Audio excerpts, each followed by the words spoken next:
사무엘하 12장 말씀 1절 말씀을 제가 읽고 나누고 시작을 할게요. 여호와께서 나단을 다윗에게 보내시니 그가 다윗에게 가서 그에게 이르되 한 성읍에 두 사람이 있는데 한 사람은 부하고 한 사람은 가난하니 스스로 생각하게 만들라라는 제목이고요. 사무엘하 12장의 내용을 좀 정돈해 보면 다윗을 책망하는 나단의 이야기가 소개되죠. 나단은 비유를 통해서 스스로 이제 다윗으로 하여금 스스로 자신의 문제를 생각하게 만들어요. 스스로 내린 결론이기 때문에 수용할 수밖에 없는 상황을 만드는 거죠. 또한 다윗은 바세바 사이에 태어난 아이가 죽잖아요. 사실은 부모로서 받아들이기 힘든 상황이지만 그렇게 행하시는 하나님의 뜻을 받아들이죠. 그래서 전체적인 내용을 통해서 만약에 한 단어를 떠올려 본다 하면 수용이라고 하는 단어를 생각하게 만드는 사건이 오늘 본문의 핵심 내용이 아니겠는가 생각을 해봅니다. 불행한 것은 우리가 주목해야 할 내용이지만 마지막 이제 요압이 라빠성을 정복했을 때 요압이 그 모든 영광을 다윗에게 돌리잖아요. 다윗이 이제 라빠 성의 마지막 마무리를 장식하면서 당시 안모 당이 쓰고 있던 왕관을 쓰는 장면으로 이제 12장의 내용 마무리가 되죠. 그래서 이 전체의 과정을 통해서 우리가 얻을 수 있는 교훈이 뭘까 질문을 가지고 말씀을 함께 나눠가면 5절 말씀을 보면 다윗이 그 사람으로 말미암아 나단에게 이르되 여호와의 살아계심을 두고 맹세하노니 이 일을 행한 그 사람은 마땅히 죽을 자라. 자기 잘못을 수용하게 만들어야 한다라는 거죠. 하나님께서 나단 선지자를 다윗에게 보내고 나단은 비유로 다윗 잘못을 지적을 합니다. 한 성읍에 부자와 가난한 사람이 있었다. 부자는 자신이 소유한 많은 양과 소를 아까워하면서 가난한 이의 어린 암양을 빼앗았다라는 비유이죠. 그죠? 다윗은 이 나단의 이야기를 듣고 매우 분노합니다. 이 일을 행한 그 사람은 마땅히 죽을 자다 이렇게 말을 하죠. 이 말은 사실은 사울이 요나단에게 다윗에 대해서 했던 말이 사무엘상 20장에 나오는데 똑같은 말을 하고 있습니다. 그 말이 실제로 내가 다시 나에게 되돌아올 줄을 다윗이 생각이나 했겠어요. 그죠? 새롭게 시작한 나라에서 자신이 그런 악행을 저지른 당사자가 되고 있는 거죠. 다윗은 그 선언과 함께 율법에 의거해서 4배로 배상해 주어야 한다라고 판결을 해요. 자신이 그렇게 판결했기 때문에 생각해 보세요. 변명의 여지가 없는 거죠. 나단의 비유는 다시 다윗이 이제 자기 자신의 실체를 보게 만들고 있다는 거죠. 만일 나단이 이제 직선적으로 당신이 범죄했어 이렇게 지적을 했다면 아마도 다윗은 자신의 죄를 부인하거나 나단을 제거했을 수도 있어요. 그죠? 왜? 지금 다윗은 눈이 멀어버린 상태거든요. 자기가 지금 죄를 짓고 범죄하고 있음에도 불구하고 그걸 못 느끼고 있다라는 거예요. 근데 나단이 그것을 지혜롭게 잘 스스로의 죄를 직시하게끔 만들고 있다라는 거죠. 로버트 스타인이라는 사람이 예수님의 비유를 어떻게 읽을 것인가라는 책에서 구약의 이 나단 선지자의 비유를 손꼽히는 비유라고 평가를 하거든요. 그의 말을 좀 들어보면 이렇게 말하죠. 우리가 언급해야 할 예수님의 비유를 가르치신 이유는 청중을 무장해제시키고자 하는 것. 그러니까 예수님의 비유는 사람들의 마음을 무장해제시키는 데 있어서 매우 중요하게 작동을 한다는 거예요. 이따금씩 예수님의 비유를 이용해서 청중의 마음속에 있는 적대감, 강박함을 뚫고 들어가려고 하십니다. 특별히 사무엘하 12장 1에서 4절에 있는 나단 선지자의 유명한 비유는 이에 대한 구약의 완벽한 예라고 보는 거죠. 나단은 다윗 왕이 죄를 지었다는 사실, 그 죄에 대한 하나님의 진노가 임한다라는 사실을 어떤 방법으로 다윗에게 알렸는가? 나단이 다윗에게 그의 간음 행위를 직접 말했다면 다윗은 마음이 강팍해져서 자신과 하나님의 말씀 사이에 장벽을 쳤을 거라는 거예요. 그런 까닭에 나단은 아주 능수능란하게 비유를 사용을 했고 다윗은 그 비유에 참여하게 되면서 자신이 저지른 불의와 행악에 몸소리를 치게 되었다라는 거죠. 그러니까 스스로 자기의 잘못을 깨닫게 하는 것. 이것이 나단이 가지고 있는 지금 매우 아주 이렇게 소중한 그죠? 대화법이고 거기에 사용된 게 뭐냐? 그게 비유였다라고 하는 거죠, 여러분. 저는 이제 이거를 보면서 참 중요한 문제구나 하는 생각을 했어요. 스스로 자기 자신을 생각하게 하는 힘. 이게 참 중요한 거죠, 그죠? 우리나라에 많이 왔었죠. 유발 하랄이라고 하는 사피엔스의 저자인 히브리대 교수죠.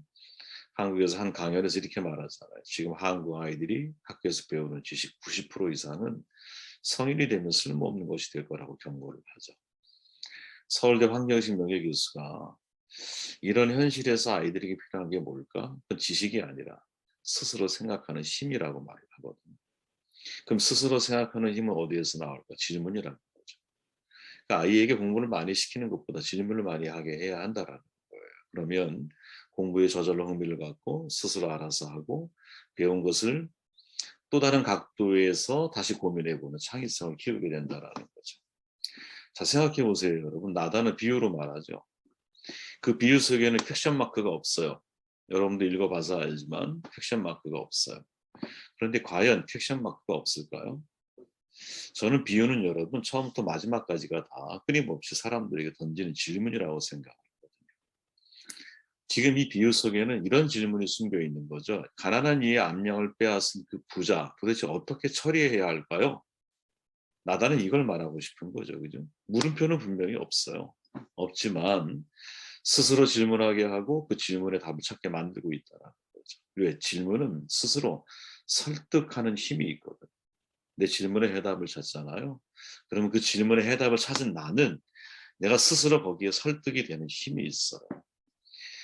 그 도구로 사용되어지는 게 나단의 비유고 예수님의 비유라는 거죠. 그래서 이 비유라고 하는 것은 여러분 사실은 그 속에 엄청난 질문을 가지고 있는 거예요. 저는 예수님의 그 언어법을 배우고 싶다 그랬잖아요. 예수님이 이렇게 말하죠. 죄 없는 자가 먼저 돌로 치라. 이 말 한마디가 여러분 군중들로 하여금 스스로 자기를 생각하게 만들잖아. 죄 없는 자가 돌로 쳐. 그럼 내가 돌로 치려면 내가 죄가 있나 없나를 확인해야 돼. 그죠? 이 문장 하나 속에 사실은 우리를 향한 엄청난 질문들이 담겨 있기 때문에 그것이 나로 하여금 생각하는 힘을 갖게 만들어주는 거죠. 그랬더니 내가 나를 바꾸는 거예요. 인정할 거 인정할 수밖에 없는 거예요. 22절 말씀을 보니 이렇게 말하죠. 지금 죽었으니 내가 어찌 금식하랴. 하나님의 뜻을 수용하고 있다라는 거예요. 다윗은 여러분 자기 잘못을 깨닫은 아이 가슴 아파하죠. 그리고 하나님의 은총을 구하며 기도해요. 근데 야속하게도 아이가 죽음을 면치 못해. 자식을 잃은 부모의 마음을 어찌 이해할 수 있겠어요, 여러분? 여러분 경험한 해본 분들만 아는 거라고 봐요. 부모를 잃은 자녀를 구하라 그러잖아요. 남편을 잃으면 미망이라 그래. 남자는 호랍이라 그래. 근데 자식을 먼저 보낸 부모를 뜻하는 한국 단어가 없어요. 그래서 한자로 참혹할 참, 슬플 척해서 참척이라고 표현을 대신하는 거죠. 그죠? 그런데 여러분 자식을 잃은 부모의 마음, 자식을 잃어본 여러분들은 여러분 그래도 그 속에 희망을 찾았으면 좋겠어요. 왜? 성부 하나님의 마음에 가장 가깝다는 거죠. 성부 하나님이 아들을 잃었잖아, 죽음으로. 물론 다시 부활하셨지만 그 고통이 여러분 우리가 동참하고 있다라고 하는 것이 여러분들에게 위안이 되었으면 좋겠어요. 당신이 낳은 아이가 반드시 죽으리이다. 나단 선지자가 예언했어. 그죠? 아이가 죽음을 당할 때 다윗은 선택의 기로에 딱 서게 된 거예요. 왜? 자신이 회개함으로 국리를 구했잖아요. 근데 자식을 죽게 하신 하나님 원망할 거냐? 아니면 나의 회개와 무관하게 당신의 뜻을 행하신 하나님의 마음을 수용할 것인가? 즉 하나님의 자유에 대한 인간의 수용 문제. 여러분 이것은 수십 번 수백 번 반복해도 여러분 이건 아주 의미 있고 여러분들의 마음속에 각인해야 할 중요한 질문이라고 저는 생각을 하거든요. 아주 높은 신앙의 수준의 시험입니다. 바로 이것이. 그죠? 욥과 다윗의 공통점이 있어요. 모두 사실은 내면에 신실한 신앙인이 되기 위해서 노력한 사람이라는 점이죠. 욥은 온전하고 정직하게 하나님을 경외하는 사람이었어. 욥기 1장에 보면 사탄은 욥의 믿음이 환경이 바뀌면 변질될 수 있다라는 것을 강조하면서 욥을 시험하죠. 그러나 시험은 욥이 감당하기가 너무나 쉽지 않은 것들이었어요. 다행스러운 것은 모든 시험을 마친 후에 하나님이 욥의 재산과 자녀 그리고 건강을 다시 회복시켜서 다시 옛날로 돌아간 거예요. 그런데 문제는 욥의 마지막 모습을 보면 아직도 회복되지 않은 것들이 있다는 것을 깨닫게 되거든요. 42장 17절에 이렇게 말하죠. 욥이 늙어 나이가 있어서 죽었다. 빅터 프랭클 전에 얘기했잖아요, 여러분. 스바야밈이라고 하는 히브리어를 그럭저럭 세월이 흡수되어 죽었다라고 번역을 해요. 즉 모든 것이 예전처럼 회복이 되었는데 왜 태도가 회복되지 않을까요? 저는 이게 저한테는 되게 중요한 질문이었다라고 말씀을 드렸죠. 하나님의 뜻에 대한 수용이 어려움이라는 거죠, 여러분. 하나님의 자유, 이것도 알아요, 여러분. 그죠? 하나님이 다 말씀하셨잖아요. 야, 네가 우주가 어떻게 만들어진지 알아? 악어가 어떻게 만들어진지 알아? 어떻게 새끼를 낳는지 알아? 수없이 많은 이야기를 가지고 창조물과 피조물의 한계선을 그어버리잖아요. 하나님이 알아요, 이것도. 근데 문제는 알지만 내 마음이 허락이 안 되는 거지. 여러분 이런 마음을 경험해 보신 적이 있으십니까, 혹시? 머리는 아는데 가슴이 동의가 안 되는 거야. 수용소에서 여러분 실제 있었던 일이죠. 자신이 복음을 전한 가족이 뜨거운 물에 삶아지는 광경을 선교사가 목격을 해요. 수용소를 나오게 되었을 때 선교사의 길을 포기하죠. 여러분 이 마음이 이해가 되십니까? 반면 다윗은 여러분 밧세바를 통해 얻은 아이가 자신의 과오로 인해 하나님의 심판의 대상이 되고 있음을 알게 돼. 밤새 눈물로 자비를 구해. 자식이 죽고 신하들이 사망 소식을 전하지 못해. 왜? 왕의 상심이 염려되니까. 그런데 이 이야기를 들은 다윗은 전혀 다른 반응을 보이죠. 그죠? 어떻게? 내가 어찌 더 이상 금식하냐? 이제 죽었는데 내가 다시 돌아오게 할 수 있느냐? 아니야. 나는 그에게 가고 그는 내게 돌아오지 못해. 근데 내가 왜 슬퍼해야 돼? 목욕 재개를 하고 정상적인 삶을 회복을 하죠. 참 중요한 걸 하나를 이제 고민하게 돼요. 다윗은 여러분 기도로 하나님을 바꾸려고 하지 않죠. 그죠? 내가 기도한다고 해서 기도대로 응답이 되지 않아도 하나님이 나에게 응답하신 것을 수용하고 받아들일 수 있는, 즉 하나님이 전적인 자유를 인정을 해요. 자, 그러면 이제 고민해 보자고. 욥은 그럭저럭 살다가 죽었어. 태도가 달라졌어. 다윗은 오히려 하나님의 심판을 경험하고 나서 몸을 단장하며 일어나 회복을 해요. 욥은 고난의 이유를 알지 못하고 다윗은 고난의 이유를 알아. 고난이 설명될 수 있다면 다윗처럼 반응할 수 있어요. 그죠? 그러나 설명될 수 없다면 욥처럼 반응할 수도 있는 거고. 저 개인적인 관심은 여러분 고난의 강도에 있지 않아요. 해석되는 고난과 해석되지 않는 고난을 저는 항상 고민하거든요. 해석되지 않는 고난에 대한 욥의 모습을 가리켜서 서준석 교수죠. 이렇게 말하죠. 욥의 한과 하나님의 자유란 말로 표현하는데 어려운 말 아니에요. 하나님은 인간의 모든 것을 마음대로 하실 수 있는 자유를 가지고 계신 분이야. 욥도 그것을 인정을 해. 근데 욥에게 자유의지를 줬잖아요. 하나님. 그 욥의 개인적인 자유의지를 가지고 하나님의 자유를 인정할 수도 있지만 그 자유를 온전히 수용할 수 없는 무언의 항거. 이게 욥이라는 거죠. 다 맞는 말이야, 여러분. 하나님의 자유를 인정해. 하나님 다 오르셔요. 맞아요, 맞아. 근데 내 마음이 동의가 안 되는 일이 있지 않겠어요, 여러분. 도대체 이런 상황에 직면했을 때 신앙인은 어떻게 결론을 내려야 할까? 저는 여러분 고심고심하다가 제가 내린 답은 하나예요. 네. 지금 현재까지는 하나님은 욥도 사랑하시고 다윗도 사랑하신다. 저는 이게 정답이라고 봐요. 네. 하나님의 자유를 알아. 하지만 하나님, 내 잃어버린 자식을 또 다른 자식을 준다 그래서 내 마음의 상처가 그 패여 있는 자국이 완전히 나아지는 건 아니잖아. 아닐 수 있잖아. 그러니까 나는 세월에 흡수되어 그럭저럭 살다가 죽을 수 있지. 무언의 한거를 하는 거예요, 하나님 앞에. 당신을 내가 인정하지만 내가 이건 도대체 해결이 잘 안 되는 그런 부분들이 있다는 거지. 근데 중요한 건 하나님은 그런 욥을 그냥 있는 모습 그대로 사랑하시고 다윗 역시 그냥 있는 모습 그대로 사랑하신다는 거죠. 그것을 내가 알게 될 때 나의 부족한 수용 능력을 탓하며 세상을 원망하며 살아가지 않을 수 있을 거예요, 여러분. 28절 말씀 읽고 정독할게요. 내가 이 성읍을 점령하면 이 성읍이 내 이름으로 일컬음을 받을까 두려워하나이다. 다윗이 범죄 이후에 1년간 전쟁이 계속됐죠. 결국 요압이 승리를 해. 이제 문제는 물들의 성읍을 서서 점령을 했으니까 마지막 영광도 본인이 차지하면 되는데 마지막 마무리를 누구에게? 전령을 보내서 다윗 왕에게 넘기는 거죠.